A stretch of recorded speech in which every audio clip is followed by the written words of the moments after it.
The truth about credit cards, how to use them to build wealth, not debt. Welcome Wealthrise, where we guide you on your journey to financial success. In today's episode, we're revealing the truth about credit cards, how to use them to build wealth, not debt. Credit cards often get a bad reputation, but when used wisely, they can be a powerful tool in your financial toolbox. Let's dive into how you can leverage credit cards to your advantage, boost your credit score, and ultimately build wealth. But before we get into it, make sure you like, share, comment, and subscribe to the Wealthrise channel. Your support helps us keep bringing you valuable content that will help you master your financial future. Understanding credit cards. Credit cards have a complex reputation, and while they can be a useful tool for managing finances, they can also be an easy way to fall into debt if not managed carefully. At their core, credit cards allow you to borrow money from a bank or financial institution to make purchases and then pay it back later. Credit cards are convenient and offer flexibility in how you manage your money, but with this flexibility comes responsibility. How do credit cards work? When you make a purchase with a credit card, you're essentially taking out a short-term loan from the bank. Each month, you'll receive a statement showing your balance, minimum payment, and due date. If you pay the full balance before the due date, you typically won't incur any interest. However, if you carry a balance, you'll be charged interest on the outstanding amount. Credit cards often come with a credit limit, the maximum amount you're allowed to borrow. Most credit cards will also charge annual fees and may include additional charges for late payments, cash advances, or exceeding your credit limit. The hidden costs of misusing credit cards. While credit cards offer convenience, they can become a financial burden if not managed responsibly. The hidden costs that come with using credit cards incorrectly include interest charges. If you don't pay your balance in full each month, the interest on the remaining balance can add up quickly. The average credit card interest rate in the U.S. is around 16%, and it can go higher depending on your credit score and the type of card you have. Late fees.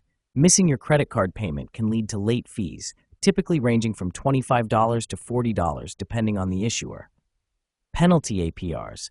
If you miss multiple payments or carry a balance for an extended period, your credit card issuer may raise your interest rate to a penalty APR, often around 29% or higher. Annual fees. Some credit cards charge an annual fee simply for using the card. These can range from $30 to $500 depending on the card and its benefits. By understanding how credit cards work and the associated costs, you can make better decisions and use them to your advantage instead of allowing them to become a financial burden. Number 1, building your credit score with credit cards. One of the most powerful ways to use credit cards is to build or improve your credit score. Your credit score is a numerical representation of your creditworthiness, and it's used by lenders, landlords, and even some employers to determine how financially responsible you are. A good credit score opens doors to better loan terms, lower interest rates, and higher credit limits. Using credit cards wisely can help you improve your credit score over time. How credit cards affect your credit score. Credit cards are directly tied to your credit score, and your credit card usage plays a large role in determining your score. The main factors that influence your credit score include payment history, 35%. Paying your credit card bills on time is crucial for maintaining a good credit score. Late payments can significantly damage your score and remain on your credit report for up to 7 years. Credit utilization, 30%. This refers to how much of your available credit you're using. Ideally, you should keep your credit utilization below 30%. Meaning you use less than 1/3 of your available credit limit. High credit utilization can signal to lenders that you might be over-leveraged. Length of credit history, 15%. A longer credit history generally works in your favor. This is why it's important to keep older credit cards open, even if you're not using them. Types of credit used, 10%. A diverse mix of credit types, credit cards, loans, mortgages, can improve your credit score. New credit inquiries, 10%. Applying for too many credit cards in a short period can hurt your score because each application generates a hard inquiry. By using your credit cards responsibly, making timely payments, keeping your balances low, and using credit sparingly, you can steadily improve your credit score over time. Number 2, using credit cards to earn rewards and cash back. Many credit cards offer rewards programs that allow you to earn points, miles, or cash back on your purchases. These rewards can be an excellent way to earn extra value for things you're already spending money on. With rewards cards, you can earn points for everyday purchases like groceries, gas, and dining out, which can then be redeemed for travel, merchandise, or even cold hard cash. Types of credit card rewards. Cashback rewards. These cards offer a percentage of your spending back in the form of cash. For example, you might earn 2% back on every purchase or 5% back on certain categories like groceries or gas. Travel rewards. These cards earn you miles or points that can be redeemed for flights, hotel stays, and other travel-related expenses. Travel rewards cards often come with additional perks such as access to airport lounges and free check bags. Points-based rewards. Some credit cards offer point systems where every dollar you spend earns you a point. These points can be redeemed for various items such as electronics, gift cards, or travel-related expenses. Maximizing credit card rewards. To get the most out of your rewards credit cards, choose the right card. Make sure you pick a card that aligns with your spending habits. If you travel frequently, a travel rewards card will likely offer more value than a cashback card.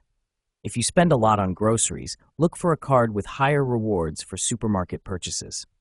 Pay your balance in full. If you carry a balance from month to month, the interest charges could outweigh any rewards you earn. Make sure to pay off your balance in full each month to maximize the benefits of your credit card. Use rewards strategically. Many credit cards offer bonus categories that change every quarter, such as 5% cash back on grocery store purchases or 2% cash back on gas. Be sure to track these categories and use your card in the right places to maximize your rewards. By strategically using rewards credit cards, you can earn significant rewards while making your everyday purchases. 3. Leveraging credit cards for emergencies. Responsibly. Life is full of unexpected situations.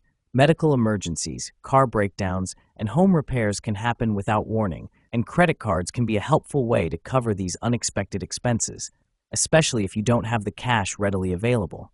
However, it's crucial to use credit cards for emergencies in a responsible way to avoid falling into a debt trap. The emergency fund versus credit cards. Ideally, you should have an emergency fund in place to cover unexpected expenses. Financial experts recommend having at least 3 to 6 months' worth of living expenses saved in a liquid savings account that can be accessed quickly. This way, you don't have to rely on credit cards for emergencies. However, if you don't have an emergency fund, credit cards can still be helpful, but only if you follow these guidelines. Don't use credit cards for non-emergencies. If you're using a credit card to buy something that isn't an emergency, you're putting yourself at risk of going into unnecessary debt. Pay off the balance quickly. If you do use a credit card for an emergency, try to pay off the balance as quickly as possible to avoid interest charges. If your credit card offers a 0% APR introductory rate, this can be a great way to manage unexpected costs without accruing interest. Consider balance transfer options. If you have a large amount of debt from an emergency purchase, look into transferring your balance to a card that offers a 0% APR for an extended period. This gives you time to pay off the balance without paying interest. Using credit cards in emergencies can be helpful, but don't rely on them as your primary method of covering unexpected costs. Having an emergency fund should always be the priority. Number 4, avoiding credit card debt by managing interest rates. Credit card debt can quickly snowball due to the high interest rates associated with carrying a balance. Most credit cards have interest rates between 15% and 25%. If you carry a balance from month to month, those interest charges can quickly add up and make it harder to pay off your debt. How interest affects your credit card debt. Let's say you have a $5,000 balance on your credit card with a 20% APR. If you make only the minimum payment each month, it could take years to pay off that debt, and you could end up paying thousands of dollars in interest charges. The solution: pay more than the minimum payment. Paying only the minimum payment on your credit card will keep you in debt longer and lead to higher interest charges. Aim to pay more than the minimum to reduce the principal balance more quickly. Consider transferring your balance.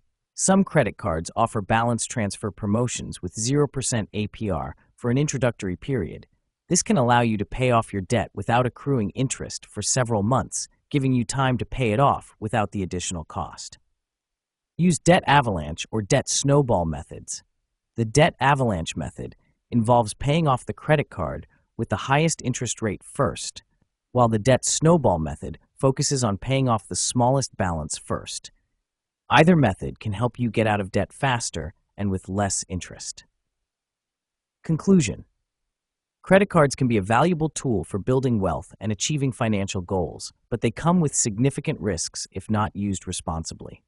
By paying your balance in full each month, choosing the right rewards card, building your credit score, using credit cards for emergencies, and managing interest rates, you can use credit cards to your advantage without falling into debt. We hope this episode has helped you understand the truth about credit cards and how to use them to build wealth rather than rack up debt. If you found this information helpful, make sure to like, share, and comment below. Let us know how you've used credit cards to your advantage or what questions you have.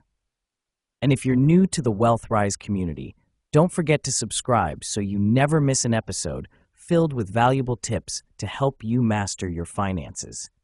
Thanks for watching, and we'll see you in the next episode.